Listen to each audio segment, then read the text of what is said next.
देखिए, vote of no confidence का ताल्लुक असेंबली डिसॉल्व करने से था। वोट ऑफ नो कॉन्फिडेंस का आने का मतलब यह था कि असेंबली आप तहलील नहीं कर पाएंगे।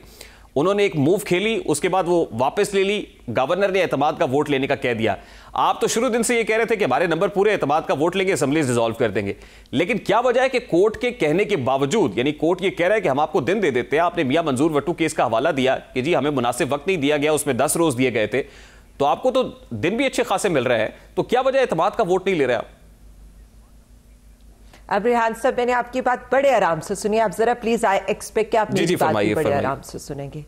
पहली चीज मैं आपको सिर्फ इतना बता दूं, आपने तो दो चीजों को रिलेट कर दिया। मैं सिर्फ इतना कहूंगी, इनको ना आइन का पता है ना कानून का पता है। जब इन्होंने वोट ऑफ नो कॉन्फिडेंस लाए थे ना, तब इन्हें ये पता ही नहीं था कि 186 मेंबर्स इन्होंने पूरे करने, क्योंकि इनकी सारी तवज्जो तो लूटपाट और करप्शन पर रही है। आज तक इन्होंने आइन कानून तो पढ़ा नहीं है। उसके बाद मैं आपको बताती हूं, जब हमारे स्पीकर ने जो नोटिफिकेशन या जो भी ऑर्डर आया था गवर्नर की तरफ से, उसके अगेंस्ट रूलिंग दी, रेफरेंस दिया, क्या चैलेंज किया गवर्नर ने उसको किसी आइन और कानून की अदालत में? इसका मतलब है कि जो रूलिंग दी गई थी वो बिल्कुल ठीक थी। और उस रूलिंग के बाद बजाय इसके कि मामला स्पीकर और गवर्नर के दरमियान रहता, गवर्नर ने एक और गैर आईनी कदम उठाया और उसने डी नोटिफाई कर दिया एक इलेक्टेड सीएम पंजाब को। अब ये तो तय हो गया आज कोर्ट में भी। एक सेकंड देखिए, मैंने पूरी बात, एक सेकंड ना देखिए, मैंने आपसे जो मेरा ज़िमनी सवाल है वो बड़ा जरूरी है। वो इसलिए जरूरी है कि आज लाहौर हाई कोर्ट में ये कहा कि गवर्नर का आईनी इस्तेहकाक है, उसके पास आर्टिकल 130 क्लॉज 7 के तहत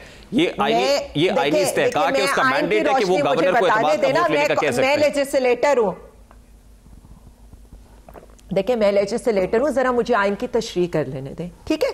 दो लोगों के दरमियान एक मसला चल रहा है, उसके बाद आप डी नोटिफाई कर देते हैं, जिसके आपके पास ना कोई इख्तियार है ना कोई बेसिस है। वहां पर हमारे लॉयर ने क्या कहा है, और हमारा लॉयर तो अभी तो आर्ग्यूमेंट कर रहा है, और वैसे भी मसला तो सब जुडिस है। उसने सिर्फ इतना कहा कि क्या ये ऑर्डर सही था, क्या ये जो नोटिफिकेशन हुआ ये डी नोटिफाई होना चाहिए। हम आइन और कानून की बात कर रहे हैं। दूसरी बात जो उन्होंने की, हम नहीं मानते, आपने कॉन्स्टिट्यूशनल कवर देना है तो अदालत उसको कॉन्स्टिट्यूशनल कवर दे दे। हम एतमाद का वोट भी लेंगे, हम असेंबलियां भी डिसॉल्व करेंगे, हम सब करेंगे, लेकिन हम ये दिखाना चाहते हैं कि जो कार्रवाइयां की जा रही हैं वो किसी की जमीर की मंडियां लगाकर, यहां पर मवेशियों की तरह लोगों को खरीद कर धमकी इसी पर बात कर लेते हैं। अभी इमरान खान साहब ने भी कहा कि हमारे लोगों को खरीदा जा रहा है, एक्सपोज कर रहे हैं। हमारे 5 एमपीएस को ऑफर हुई है, अभी खान साहब ने पार्लिमानी पार्टी इजलास से खिताब करते हुए कहा है।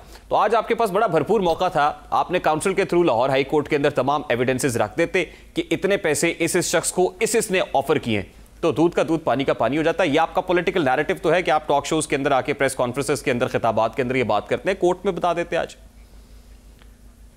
अच्छा, सबसे पहले पहली वाली बात आपको क्लियर हो गई? पहली वाली बात के अंदर पहली वाली बात मुझे क्लियर इसलिए नहीं हुई है कि आर्टिकल 130 क्लॉज 7 के तहत जो गवर्नर के पास इख्तियार है, आज कोर्ट ने भी ये कहा है कि गवर्नर का ये इख्तियार था कि वो वोट ऑफ कॉन्फिडेंस लेने का कह सकता था। बार-बार ये कह रही हूं ना कि अब ये अदालत कल बताएगी कि अदालत इसको कितना कॉन्स्टिट्यूशनल कवर देती है, दे भी सकती है या नहीं दे सकती है। इसलिए ये जरा फैसला वहां पर छोड़ दें और छोटी छोटी खुशियों की जरूरत नहीं है। दूसरी बात, मैं आपको सिर्फ इतना बता दूं, मेरे सवाल का जवाब दीजिए, आपने वो एविडेंसेस रखे नहीं आज अदालत के सामने? जरूरत नहीं है, वही मैं आ रही हूं।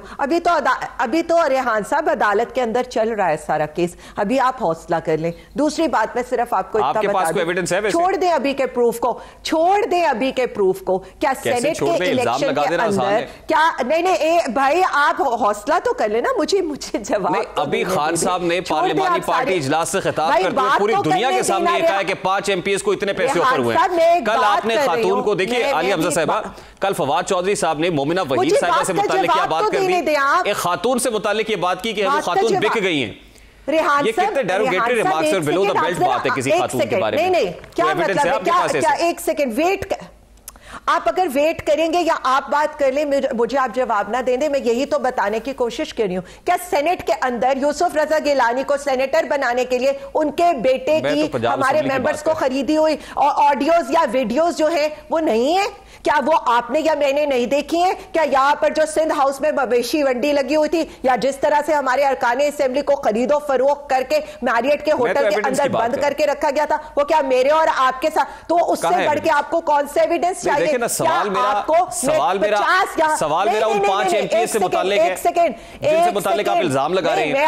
आप बात करिए सेनेट इलेक्शन की। मैं अभी देखिए इस पे बहुत डिस्कशन हो चुकी है, बहुत डिबेट हो चुकी है, बहुत सारे टॉक शोज हो चुके हैं। नहीं, आज ये स्टेलमेट होगा अदरवाइज। कल्प्रिट्स ये जो मुसल्लत शुदा लोग हैं ना, ये वो उसी सारी रिजीम चेंज जो मुल्क की तबाही के जिम्मेदार है, ये वही मवेशी मंडियां हैं, ये वही ये जो अरकान असेंबली की बोलियां लगती है ना, छांगा मांगा से लेकर मरी से लेकर यहाँ पर सिंध हाउस के अंदर रखने से लेकर यहाँ से सारी चीजें निजी होटल के अंदर अपने एमपीएस को रखे, जो जदीद शक्ल है छांगा मांगा की, वो तो आपने भी की है। एक सेकंड, लेकिन इसलिए जस्टिफाइड नहीं है ना। मेरे सवाल का जवाब अभी तक नहीं आया। नहीं, मैं 2 सेकंड मैं सुनूंगा आपकी बात, लेकिन मेरे सवाल का जवाब दीजिए ना। हमें अवाम ने 17 जुलाई को वोट दिया है, बिल्कुल उसी तरह जैसे 2018 में हमारे लोगों के वोट हमें मिले थे, पीटीआई इमरान खान को मिले थे। आज अगर कोई ये कर रहा है कि कभी 1.25 अरब रुपए की बोली लगा रहे हैं कि जी आपने सिर्फ एब्सटेन करने, या यहाँ पर ये बातें की जा रही हैं, तो एविडेंस हम अदालत के सामने भी रख देंगे। अभी तो हमारी एमपीएस जो कैमरे के अंदर आकर कहा है कि देखें, मेरी एक बात सुने, अभी पिछले हफ्ते की तो वीडियो हमारी 2 एमपीएस आकर कह रही है जरदारी साहब सिंध के पैसे सिंध में इस्तेमाल करें, हमें कॉल्स करके ब्लैकमेल ना करें। कॉल रिकॉर्ड है आपके सामने कोई एविडेंस नहीं है। आज कॉल रिकॉर्ड की क्या बात है? आपसे चाहे ले ले, एमपीएस आपके सामने। नहीं, मेरी बात सुने, कोई सब्सटेंशियल एविडेंस आप कोर्ट में रख सकते हैं इससे मुताल्लिक? वो उनसे नहीं, वो उनसे सवाल कर लेता उस वक्त, आपका भी नुमाइंदा वहां पर मौजूद था, वो तो प्रेस कॉन्फ्रेंस कर रहे थे। कल हमारे मुजफ्फरगढ़ के लोगों ने वहां पर खड़े होकर प्रेस कॉन्फ्रेंस मैं तो आपसे पूछ रहा हूं, किसी एविडेंस की बुनियाद पर ही की है ना। दो जितनी शद्दोमत से बात आप कर रही हैं, आपने तो एविडेंस जरूर देखा होगा, आपकी नजर से गुजरा होगा। मैं बात कर रही हूं जी, बिल्कुल इनके ये वही बात है ना, चोर जो है जब चोरी करके जाता है कुछ ना कुछ तो छोड़ के जाता ही है ना। धमकियों के एविडेंसेस भी आ जाते हैं, प्राइवेट नंबर्स की कॉल्स भी आ जाती है, और ये भी आ जाती है कि इमरान खान पे हमने रेड लाइन लगा दी है, तो इमरान खान की तो अगर आपके पास कोई एविडेंस है तो भी दिखा दें। सिर्फ इतना देखिए, मेरी एक बात सुने, ये हमारी और हमारी लीडरशिप का मसला है, वो अवाम को दिखा देगी। कल जब वहां पर प्रेस कॉन्फ्रेंस के अंदर लोग खड़े थे, आपके चैनल्स के लोग थे, यू शुड आस्क देम कि इनसे अभी लाइव आप ले लें। आप मुझसे जो मांग रहे हैं लाइव है भी दिखा दें, आप अभी भेज दें, हम चला देते हैं। समझते हो? नहीं, मैं देखिए, मेरी एक बात सुने, आपको भी भेज देंगे, जब हमारी लीडरशिप समझेगी इस चीज को तो हम सारे मीडिया चैनल्स को भी दिखा देंगे। ये तो मेरी लीडरशिप का फैसला है, उससे कल आप कह रहे थे कि 188 नंबर है, फवाद साहब कह रहे थे। आज पार्लिमानी पार्टी इजलास में 177 लोग आप रिपोर्टेडली आप कहते हैं कि आए हैं, तो क्या वजह है कि हर रोज 1 नंबर कम हो रहा है? नंबर कम नहीं हो रहा, शायद 177 लोग पीटीआई के थे और उसमें 10 लोग काफ लीग के आने हैं। और ये वाली जो बातें कर रहे हैं, मैं सिर्फ इतना बता दूं, देखिए जी, तो 2 लोग आपके सामने है ना, एक मोमिना वहीद साहिबा और एक खुरम लगारी साहब है।